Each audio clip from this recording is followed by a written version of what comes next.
ഞങ്ങളും ക്രൂശിക്കപ്പെട്ട ക്രിസ്തുവിനെ പ്രസംഗിക്കുന്നു. യേശുക്രിസ്തുവിൻ്റെ അതിപരിശുദ്ധമായ നാമം മഹത്വപ്പെടുമാറാകട്ടെ. ദൈവവചനം കേൾക്കുന്ന എല്ലാ പ്രിയപ്പെട്ടവർക്കും യേശുക്രിസ്തുവിൻ്റെ സ്നേഹം നിറഞ്ഞ നാമത്തിൽ എൻ്റെ എളിയ വന്ദനം. ഒരിക്കൽ കൂടെ ജീവനുള്ള ക്രിസ്തുവിൻ്റെ സാക്ഷിയായിട്ട് ബലഹീനായി അടിഞ്ഞു നിൽക്കുവാൻ വലിയവനായ ദൈവം തന്ന ഈ അനുഗ്രഹീതമായ അവസരത്തെ ഓർത്ത് ഞാൻ ദൈവത്തെ മഹത്വപ്പെടുത്തുന്നു, ദൈവത്തെ സ്തുതിക്കുന്നു. നമുക്കിന്നത്തെ ചിന്തയ്ക്ക് ആധാരമായി അപ്പോസ്തല പ്രവർത്തികളുടെ പുസ്തകം 27-ാം അധ്യായം 20-ാമത്തെ വാക്യം നമുക്ക് വായിച്ചു കേൾക്കാം. വളരെ നാളായിട്ട് സൂര്യനെയോ നക്ഷത്രങ്ങളെയോ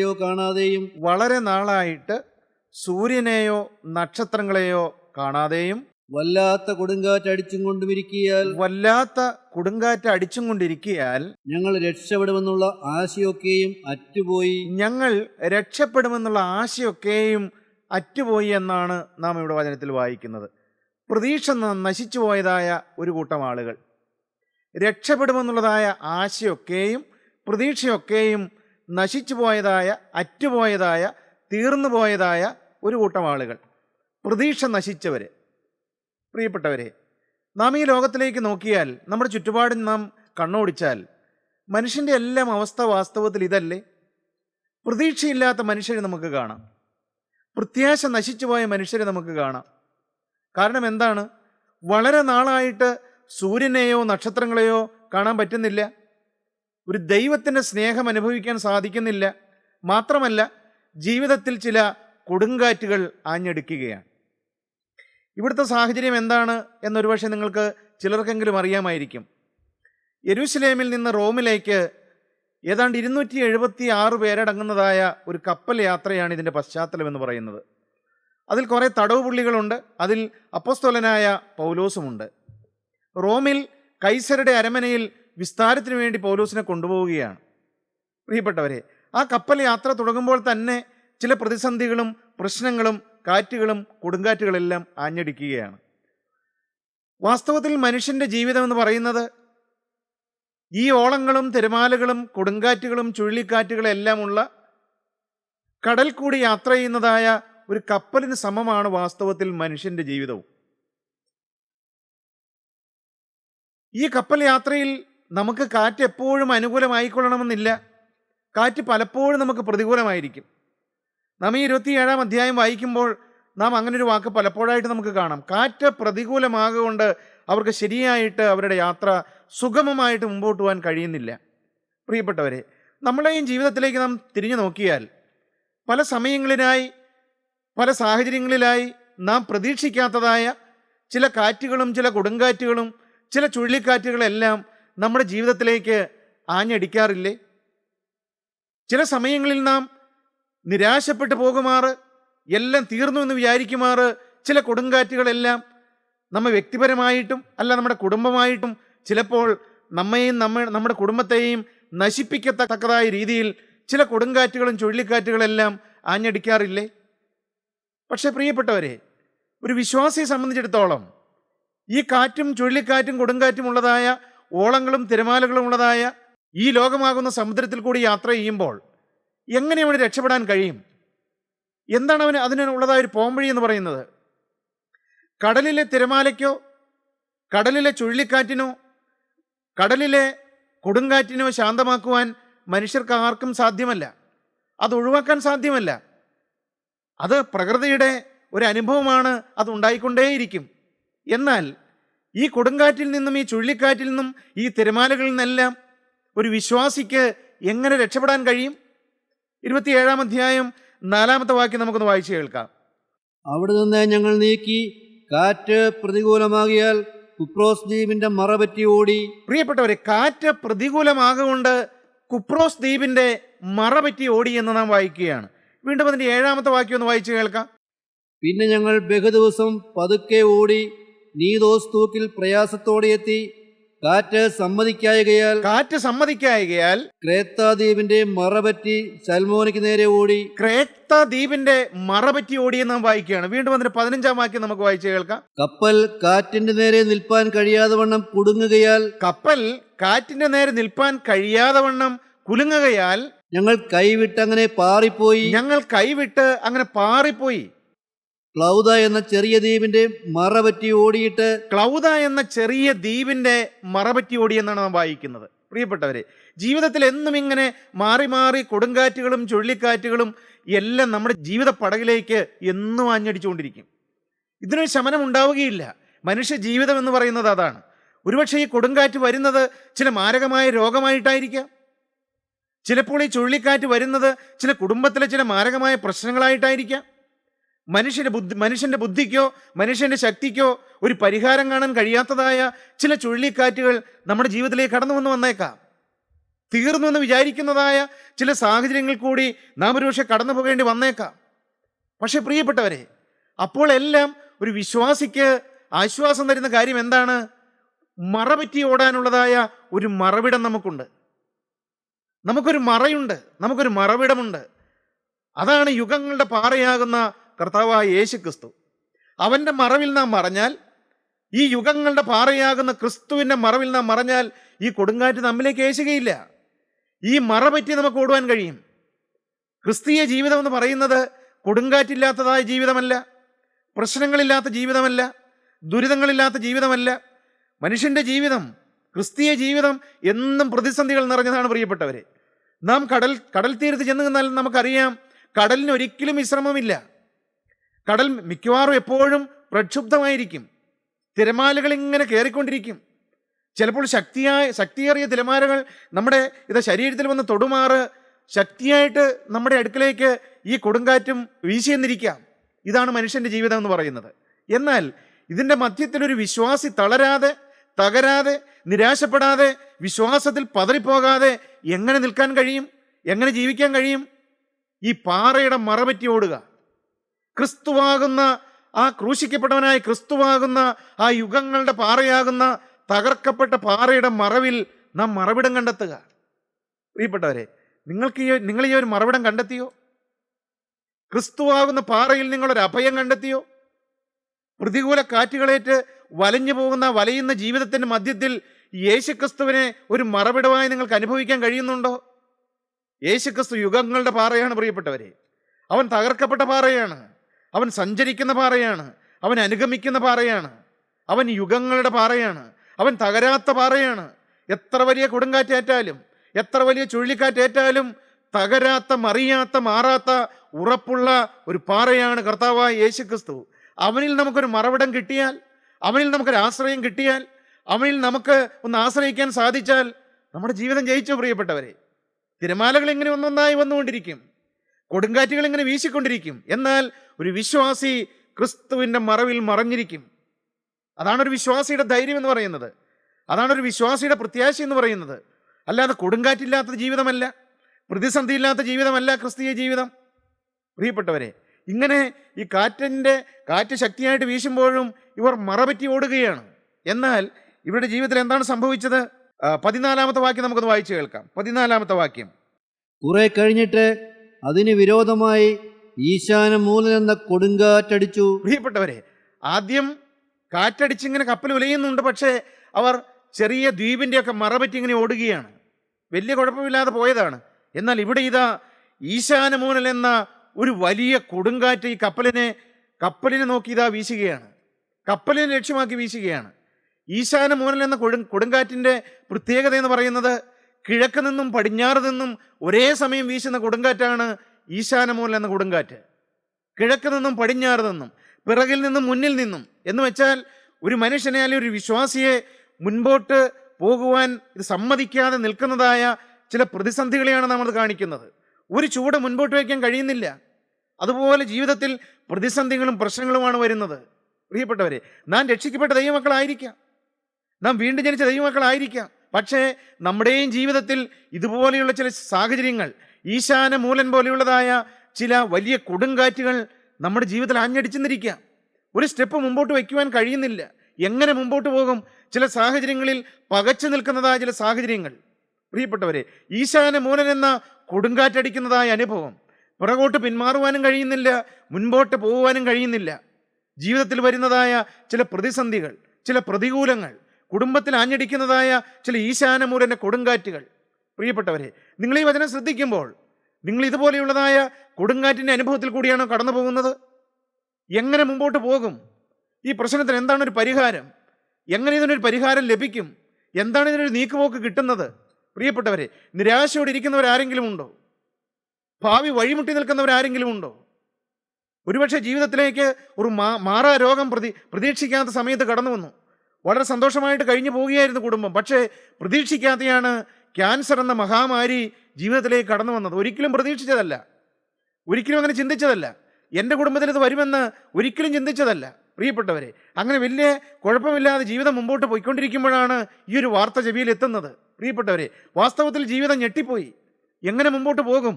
എന്താണ് ഇതിനൊരു പരിഹാരം? ആരുടെ മുഖത്തേക്ക് നോക്കും? ആരിൽ ആശ്രയിക്കും? ആര് സഹായിക്കും? ജീവിതം വഴിമുട്ടി നിൽക്കുന്നവരാരെങ്കിലും ഈ വചനം കേൾക്കുന്നുണ്ടോ? ഒരു സ്റ്റെപ്പ് മുൻപോട്ട് വയ്ക്കുവാനായിട്ട് ഒരിടം കാണുന്നില്ല, ഒരു മാർഗം കാണുന്നില്ല. വാതിലെല്ലാം അടഞ്ഞിരിക്കുകയാണ്, മുമ്പിലൊരു ശൂന്യത മാത്രം. പ്രിയപ്പെട്ടവരെ, അങ്ങനെ പ്രതിസന്ധിയിൽ കഴിയുന്നവരാരെങ്കിലും ഈ ദൈവത്തിന് വചനം ശ്രദ്ധിക്കുന്നുണ്ടോ? പ്രിയപ്പെട്ടവരെ, കൊടുങ്കാറ്റിനെ ശാന്തമാക്കി തരുന്ന ഒരു ജീവനുള്ള ക്രിസ്തു ജീവിക്കുന്നുണ്ട് എന്നാണ് എനിക്ക് നിങ്ങളോട് പറയുവാനുള്ളത്. യേശു ക്രിസ്തു ജീവിക്കുന്നവനാണ്.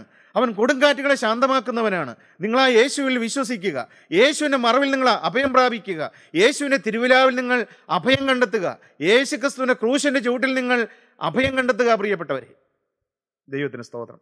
ഈശാന മൂലൻ എന്ന കൊടുങ്കാറ്റ് അവരുടെ ജീവിതത്തിലേക്ക് വരികയാണ്. പ്രിയപ്പെട്ടവരെ, ഈ കൊടുങ്കാറ്റ് അടിച്ചപ്പോഴാണ് അവരുടെ ആശയൊക്കെ നഷ്ടപ്പെട്ടു പോയി. പ്രതീക്ഷയെല്ലാം നശിച്ചു പോയി. ഇത്രയും സമയം വലിയ പ്രതീക്ഷയുണ്ടായിരുന്നു. കാറ്റുണ്ട്, കൊടുങ്കാറ്റുകളുണ്ട്, എങ്കിലും മറപറ്റിങ്ങനെ ഓടാൻ സാധിക്കുമായിരുന്നു. എന്നാൽ ഇതാ മുൻപോട്ട് ഒരടി വയ്ക്കാൻ പറ്റാത്തതുപോലെ ഈശാന മൂലൻ എന്ന കൊടുങ്കാറ്റടിക്കുകയാണ്. മുൻപിലും പ്രതിസന്ധി, പിറകിലും പ്രതിസന്ധി.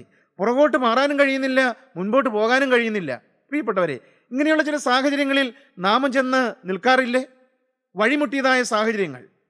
എങ്ങോട്ട് പോകണമെന്ന് അറിയാൻ വയ്യ, എന്ത് തീരുമാനം എടുക്കണമെന്ന് അറിയില്ല, ആരോട് ചോദിക്കണമെന്നറിയില്ല, ആരും സഹായിക്കാനില്ല. എങ്ങോട്ട് നോക്കും? ആരിലേക്ക് നോക്കും? പ്രതീക്ഷ നശിച്ചതായ ചില സാഹചര്യങ്ങൾ. പ്രിയപ്പെട്ടവരെ, അത് വിശ്വാസികളുടെ ജീവിതത്തിലും വരാം. നമുക്കറിയാം, മിസ്രൈമിൽ ഫറവോന്റെ അടിമത്തത്തിൽ ഇസ്രായേൽ മക്കൾ കഴിയുകയായിരുന്നു. എന്നാൽ മോശ മുഖാന്തരം ഇസ്രായേൽ മക്കളെ കടിഞ്ഞൂൽ സംഹാരത്തോടുകൂടി അവരെ വിടുവിക്കുകയുണ്ടായി. ഫറവോന്റെ അടിമത്തത്തിൽ ആ ഇരുമ്പ് ചങ്ങലയിൽ, ഇരുമ്പ് ചൂളയിൽ കടന്നതായ ഒരു കാലം അവർക്കുണ്ട്.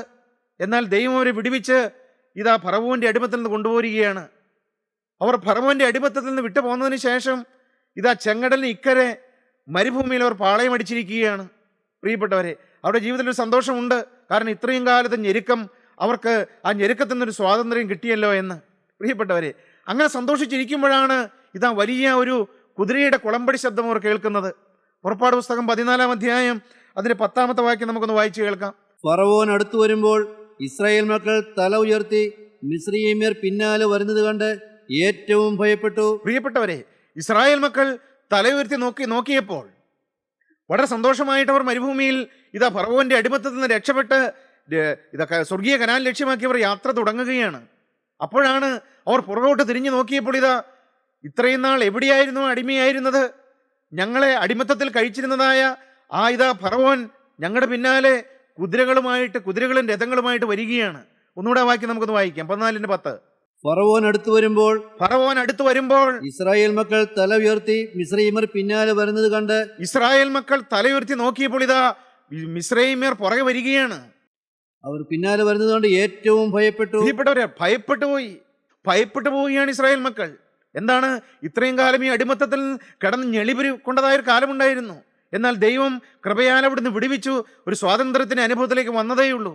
ഇതാ അല്പസമയം കഴിഞ്ഞപ്പോൾ അവർ പുറകോട്ട് നോക്കിയപ്പോൾ ഇത്രയും കാലം ഞങ്ങളെ ഭരിച്ചിരുന്നതായ, ഞങ്ങളെ അടിമത്തത്തിൽ വെച്ചിരുന്നതായ ഫറവോനും സൈന്യവും കുതിരകളും രഥങ്ങളുമായി ഇതാ അവരുടെ പിന്നിൽ വന്ന് നിൽക്കുകയാണ്. അവർ ഭയപ്പെട്ടു പോയി, അവർ വിറച്ചുപോയി. പിന്നെ എന്താണ് താഴോട്ട് വായിക്കുന്നത്?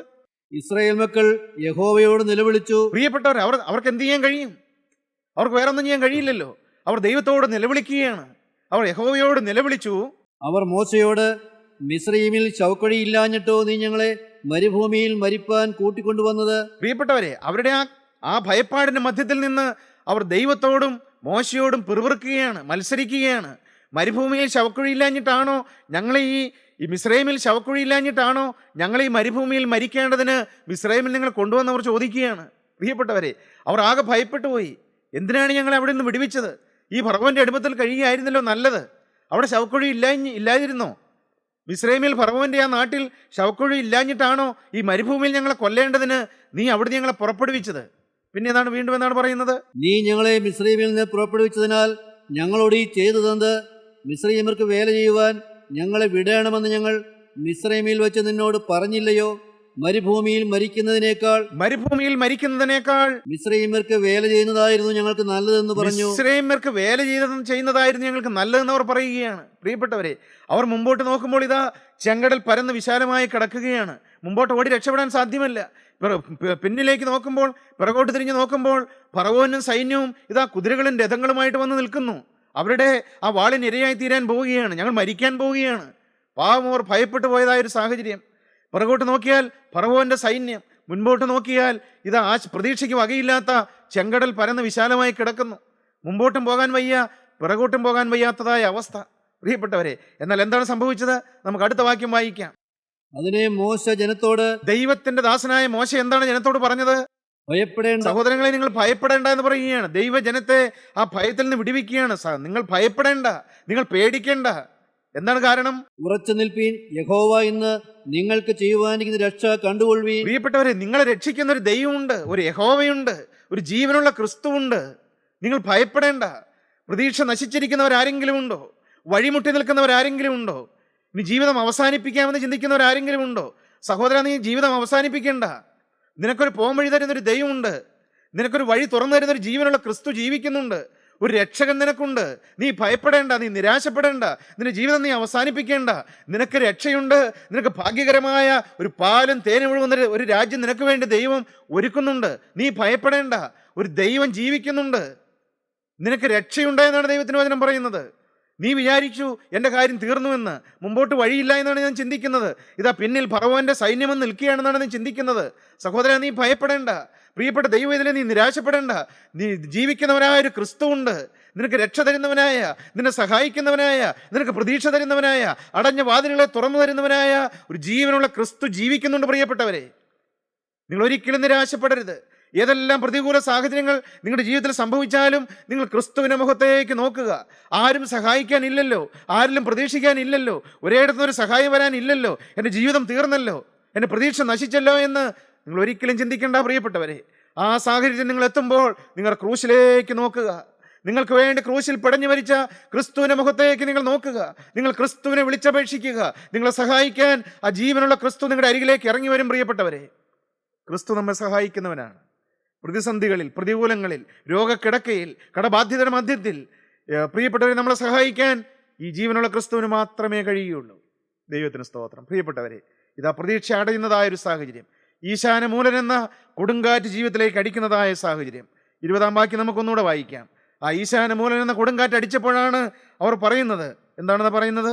വളരെ നാളായിട്ട് സൂര്യനെയോ നക്ഷത്രങ്ങളെയോ കാണാതെയും, വളരെ നാളായിട്ട് സൂര്യനെയോ നക്ഷത്രങ്ങളെയോ കാണാതെയും വല്ലാത്ത കൊടുങ്കാറ്റ് അടിച്ചുകൊണ്ടിരിക്കിയാൽ ഞങ്ങൾ രക്ഷപ്പെടുമെന്നുള്ള ആശയൊക്കെയും മറ്റുപോയി. പ്രിയപ്പെട്ടവരെ, ഞങ്ങൾ രക്ഷപ്പെടുമെന്നുള്ള ആശയൊക്കെയും മറ്റുപോയി എന്നാണ് നാം വായിക്കുന്നത്. ആശ നഷ്ടപ്പെട്ടവരായിട്ട് ആരെങ്കിലും ഈ വചനങ്ങളെ ശ്രദ്ധിക്കുന്നുണ്ടോ? പ്രതീക്ഷ നശിച്ചവര്, ആശ നശിച്ചവര്, എന്തിന് ജീവിക്കുന്നു എന്ന് ചിന്തിക്കുന്നവര്, ആർക്ക് വേണ്ടി ജീവിക്കണം? എന്നെ സ്നേഹിക്കാൻ ആരുമില്ലല്ലോ, എന്നെ കരുതാൻ ആരുമില്ലല്ലോ, എന്നെ സഹായിക്കാൻ ആരുമില്ലല്ലോ, എൻ്റെ ജീവിതം തീർന്നല്ലോ, എൻ്റെ ജീവിതം അസ്തമിച്ചല്ലോ. പ്രിയപ്പെട്ടവരെ, ഒരിക്കലും നിങ്ങളങ്ങനെ ചിന്തിക്കരുത്. ദൈവത്തിന് സ്തോത്രം. അതിൻ്റെ 22-ാമത്തെ വാക്യം നമുക്കൊന്ന് വായിക്കാം. 22-ാമത്തെ വാക്യം, ഈ ഈശാന മൂലനെന്ന കൊടുങ്കാറ്റടിച്ച് രക്ഷപ്പെടുമെന്നുള്ള പ്രതീക്ഷയെല്ലാം അറ്റിരിക്കുമ്പോൾ ആ കപ്പലിലുള്ള യാത്രക്കാരോട് ഒരു ദൈവത്തിന്റെ ദാസൻ അപ്പോസ്തലനായ പൗലോസ് പറയുന്നത് എന്താണ്? പ്രിയപ്പെട്ടവരെ, എങ്കിലും ഇപ്പോൾ ധൈര്യത്തോടിരിപ്പാൻ ഞാൻ നിങ്ങളോട് അപേക്ഷിക്കുന്നു. ദൈവത്തിന്റെ ആത്മാവിന്റെ ശക്തിയുള്ള അപ്പോസ്തലൻ പറയുകയാണ്, എങ്കിലും പ്രതീക്ഷയെല്ലാം നശിച്ചിരിക്കുകയാണ്, ഇതാ കൊടുങ്കാറ്റായിട്ട് വലഞ്ഞിരിക്കുകയാണ്, എങ്കിലും നിങ്ങൾ ധൈര്യപ്പെടുവിനെന്ന് ഞാൻ നിങ്ങളോട് അപേക്ഷിക്കുന്നു. അപേക്ഷിക്കുന്നതാണ് അപ്പോസ്തലൻ പറയുന്നത്. നിങ്ങൾ ധൈര്യപ്പെടുവിൻ. പ്രിയപ്പെട്ടവരെ, ഈ വചനം നിങ്ങൾ കേട്ടുകൊണ്ടിരിക്കുമ്പോൾ നിരാശപ്പെട്ടിരിക്കുന്നവരോട് ഞാൻ പറയട്ടെ, നിങ്ങൾ യേശുക്രിസ്തുവിന്റെ വചനത്തിൽ നിങ്ങൾ ധൈര്യപ്പെടുവീൻ. യേശുക്രിസ്തുവിന്റെ ശക്തിയിൽ നിങ്ങൾ ധൈര്യപ്പെടുവീൻ. നിങ്ങൾ നിരാശയോട് യാത്ര പറയുവീൻ. നിങ്ങൾ ധൈര്യപ്പെടുവീൻ. ആരിൽ? ഈ ഭൂമിയിൽ എന്തെങ്കിലും ഉണ്ടതിലല്ല, ജീവിക്കുന്നവനായ ഒരു ക്രിസ്തു ഉണ്ട് എന്നുള്ളതിൽ നിങ്ങൾ ധൈര്യപ്പെടുവീൻ. പ്രിയപ്പെട്ടവരെ, നിങ്ങൾ നിരാശപ്പെട്ടിരിക്കുകയായിരിക്കാം, നിങ്ങൾ തകർന്നിരിക്കുകയായിരിക്കാം, നിങ്ങൾ തളർന്നിരിക്കുകയായിരിക്കാം. എന്നാൽ ഒരു ജീവനുള്ള ക്രിസ്തു ജീവിക്കുന്നുണ്ട്. ആ ക്രിസ്തു നിങ്ങളെ സ്നേഹിക്കുന്നുണ്ട്. അവൻ നിങ്ങളെ സഹായിക്കുന്നവനാണ്. അവൻ നിങ്ങളെ വിടിവിക്കുന്നവനാണ്. അവൻ നിങ്ങൾക്ക് രക്ഷ തരുന്നവനാണ്. അവൻ പുതിയ വാതിലുകൾ തുറന്നു തരുന്നവനാണ്. ധൈര്യത്തോടെ ഇരിപ്പീനെന്ന് അപ്പോസ്തലൻ പറയുകയാണ്. വീണ്ടും നമുക്ക് വായിച്ചു കേൾക്കാം. കപ്പലിനല്ലാതെ നിങ്ങളിൽ ആരുടെയും പ്രാണന് ഹാനി വരികയില്ല. എന്തൊരു ധൈര്യത്തോടാണ് അപ്പോസ്തലൻ പറയുന്നത്, എന്തൊരു പ്രാഗൽഭ്യത്തോടാണ് അപ്പോസ്തലൻ പറയുന്നത്. കപ്പലിന് ഛേദം വരുമായിരിക്കും, കപ്പലിന് നഷ്ടം വരുമായിരിക്കും, പക്ഷേ നിങ്ങളുടെ പ്രാണന്, നിങ്ങളിൽ ആരുടെയും പ്രാണന് നാശം വരികയില്ല. എന്റെ ഉടയവനും ഞാൻ സേവിച്ചു വരുന്നവനുമായ ദൈവത്തിന്റെ ദൂതൻ. പ്രിയപ്പെട്ടവരെ, എന്താണ് ഈ പറയുന്നതിന്റെ പ്രാഗൽഭ്യത്തിന് പിന്നിൽ എന്താണ്? അപ്പോസ്തലൻ നല്ല പ്രാഗൽഭ്യത്തോടാണ് പറയുന്നത്. എൻ്റെ ഉടയവനും ഞാൻ സേവിച്ചു വരുന്നവനായ ഒരു ദൈവമുണ്ട്. പ്രിയപ്പെട്ട ദൈവമക്കളെ, എന്തൊരു പ്രാഗൽഭ്യമാണത്, എന്തൊരു ധൈര്യമാണ്. എനിക്കൊരു ഉടയവനുണ്ട്, എനിക്കൊരു ഉടമസ്ഥനുണ്ട്. ഞാൻ വെറുതെ പറഞ്ഞതല്ല. നിങ്ങൾക്ക് രക്ഷയുണ്ടെന്ന് ധൈര്യത്തോടിരിക്കാൻ ഞാൻ വെറുതെ പറഞ്ഞതല്ല. എനിക്കൊരു ഉടമസ്ഥനുണ്ട്, എനിക്കൊരു ഉടയവനുണ്ട്. ഞാൻ സേവിക്കുന്നവനായ, ഞാൻ സ്നേഹിക്കുന്നവനായ, ഞാൻ പിൻപറ്റുന്നവനായ സർവശക്തനായ ഒരു ജീവനുള്ള ക്രിസ്തുവുണ്ട്. എൻ്റെ ഉടയവനും ഞാൻ സേവിച്ചു വരുന്നവനുമായ ദൈവത്തിന്റെ ദൂതൻ ഈ രാത്രിയിൽ എന്റെ അടുക്കൽ നിന്നു. ഈ രാത്രിയിൽ എന്റെ അടുക്കൽ വന്നു. പൗലോസേ, ഭയപ്പെടരുത്. ദൈവത്തിന് ദൈവിക അരുളപ്പാട് ലഭിച്ചതിന്റെ അടിസ്ഥാനത്തിലാണ് ഞാൻ നിങ്ങളോട് പറയുന്നത്. പൗലോസേ, ഭയപ്പെടരുത്. നീ കൈസരുടെ മുമ്പിൽ നിൽക്കേണ്ടതാകുന്നു. നീ റോമിൽ ചെന്ന് കൈസരുടെ മുമ്പിൽ നിൽക്കേണ്ടതാകുന്നു. നിന്നോടുകൂടെ യാത്ര ചെയ്യുന്നവരെ ഒക്കെയും ദൈവം നിനക്ക് ദാനം ചെയ്തിരിക്കുന്നു എന്ന് പറഞ്ഞു. ദൈവം നിനക്ക് ദാനം ചെയ്തിരിക്കുകയാണ്. ഈ കപ്പലിലുള്ളവരൊക്കെയും 275 പേരുണ്ട്. ഇവരൊക്കെയും ഇവരുടെ പ്രാണനെ, ഇവരുടെ ആത്മാവിനെ ദൈവം നിനക്ക് ദാനം തന്നിരിക്കുകയാണ്. എനിക്കൊരു ഉടയവനുണ്ടെന്ന്. എന്തൊരു ധൈര്യമാണ് പ്രിയപ്പെട്ടവരെ. നമ്മുടെ ധൈര്യം അതല്ലേ?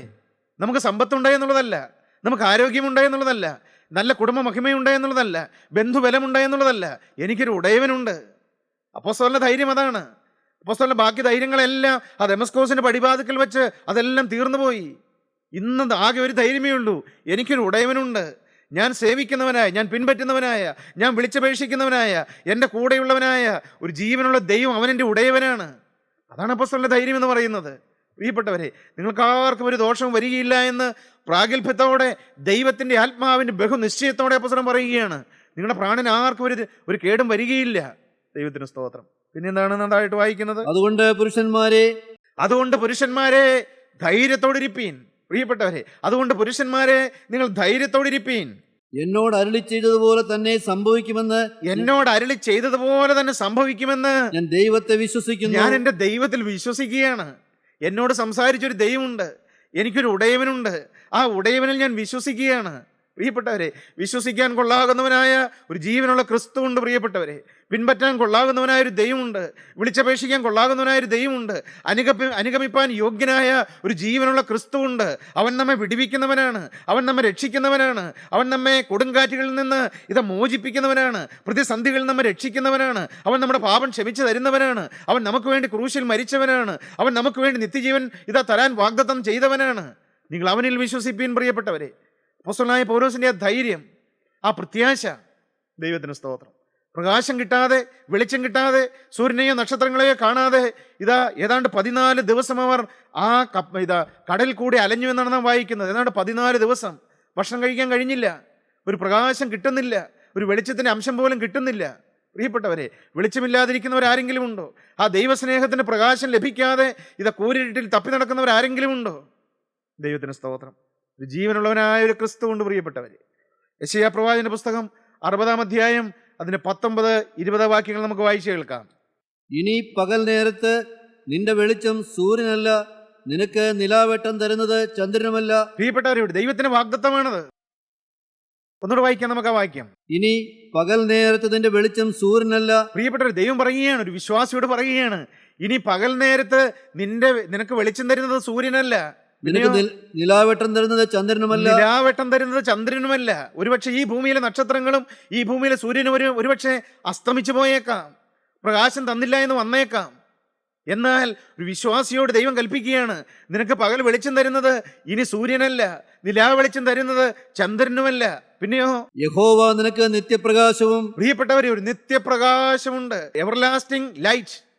ഒരു നിത്യപ്രകാശമാകുന്ന നീതിസൂര്യനായ ക്രിസ്തു, എന്താണ് ഒന്നുകൂടെ വായിക്കാം, നമുക്ക് വായിക്കാം. യഹോവ നിനക്ക് നിത്യപ്രകാശവും യഹോവ നിനക്ക് നിത്യപ്രകാശവും നിന്റെ ദൈവം നിന്റെ തേജസ്സുമാകുന്നു. നിന്റെ ദൈവം നിന്റെ തേജസ്സുമാകുന്നു. നിന്റെ സൂര്യൻ ഇനി അസ്തമിക്കയില്ല. പ്രിയപ്പെട്ട സഹോദര, അസ്തമിക്കാത്തൊരു സൂര്യനുണ്ട്. നിന്റെ ചന്ദ്രൻ മറഞ്ഞു പോകുകയുമില്ല. നിന്റെ ചന്ദ്രൻ മറഞ്ഞു പോകുകയുമില്ല. യഹോവ നിന്റെ നിത്യപ്രകാശമായിരിക്കും. യഹോവ നിന്റെ നിത്യപ്രകാശമായിരിക്കും. ഇരുട്ടിലിരിക്കുന്നവർ ആരെങ്കിലും ഈ വചനം കേൾക്കുന്നുണ്ടോ? നിത്യപ്രകാശമാകുന്ന, നിത്യവെളിച്ചമാകുന്ന ക്രിസ്തു നിങ്ങളുടെ അരികിലേക്ക് വരികയാണ് പ്രിയപ്പെട്ടവരെ. ദൈവത്തിന് സ്തോത്രം. നിത്യപ്രകാശമാകുന്ന ക്രിസ്തു. ഇനി ചന്ദ്രൻ ഉണ്ടാവുകയില്ല പ്രിയപ്പെട്ടവരെ. ഇനി ചന്ദ്രൻ വെളിച്ചം തന്നില്ലെങ്കിലും സൂര്യൻ പ്രകാശിച്ചില്ലെങ്കിലും നിന്നെ ഇരുട്ടിൽ വഴി നടത്തുവാൻ ഒരു നിത്യപ്രകാശം നിന്റെ കൂടെയുണ്ട്. ഈ പ്രകാശത്തെ നിങ്ങൾ ഹൃദയത്തിലേക്ക് സ്വീകരിക്കുമോ? ഈ പ്രകാശത്തെ നിങ്ങൾ ഹൃദയത്തിലേക്ക് ക്ഷണിക്കുമോ? പ്രിയപ്പെട്ടവരെ, ഈ കപ്പൽ യാത്രയുടെ അന്ത്യം എന്തായി പ്രിയപ്പെട്ടവരെ? ഇതാ പ്രതീക്ഷയെല്ലാം നശിച്ചിരിക്കുന്നവര്, രക്ഷപ്പെടുമെന്നുള്ള ആശയൊക്കെ മറ്റുപോയവര്. എന്നാൽ അതിൻ്റെ 27-ാം അധ്യായം 44-ാമത്തെ വാക്യം അവസാന ഭാഗം നാം വായിക്കുമ്പോൾ ഇങ്ങനെ അവരെല്ലാവരും കരയിലെത്തി രക്ഷപ്പെടുവാൻ സംഗതി വന്നു എന്നൊന്ന് വായിക്കുകയാണ്. നമുക്കൊന്ന് വായിച്ചു കേൾക്കാം. ഇങ്ങനെ എല്ലാവരും കരയിലെത്തി രക്ഷപ്പെടുവാൻ സംഗതി വന്നു. പ്രിയപ്പെട്ടവർ, ഇങ്ങനെ ആ കപ്പലിലുള്ള എല്ലാവരും കരയിലെത്തി രക്ഷപ്പെടാൻ സംഗതി വന്നു എന്ന്. പ്രിയപ്പെട്ടവരെ, നിരാശയോടെ ഇരിക്കുന്നവരാരെങ്കിലും ഉണ്ടോ? തകർന്നെല്ലാം തീർന്നെന്ന് വിചാരിക്കുന്നവരാരെങ്കിലും ഉണ്ടോ? അനേക നാളുകളായിട്ട് സൂര്യനെയോ നക്ഷത്രങ്ങളെയോ കാണാതെ ഇത് കൊടുങ്കാറ്റേറ്റ് വലഞ്ഞ് രക്ഷപ്പെടുമെന്നുള്ള പ്രതീക്ഷയൊക്കെ നശിച്ചിരിക്കുന്നവരുണ്ടോ? സഹോദരാ, നിനക്ക് രക്ഷയ്ക്കൊരു മാർഗമുണ്ട്. നിനക്ക് പ്രകാശത്തിനൊരു മാർഗമുണ്ട്. ഒരു നീതി സൂര്യൻ ഇന്നും ഉദിച്ച് നിൽക്കുന്നുണ്ട്. ആ നീതി സൂര്യൻ നിന്റെ അരികത്ത് വന്നിട്ടുണ്ട്. അവൻ നിന്റെ ഹൃദയത്തിലേക്കൊന്ന് കാലെടുത്ത് വയ്ക്കുവാൻ അവൻ ആഗ്രഹിക്കുന്നുണ്ട്. നീ അവനെ ഈ സമയത്തൊന്ന് വിളിക്കുമോ?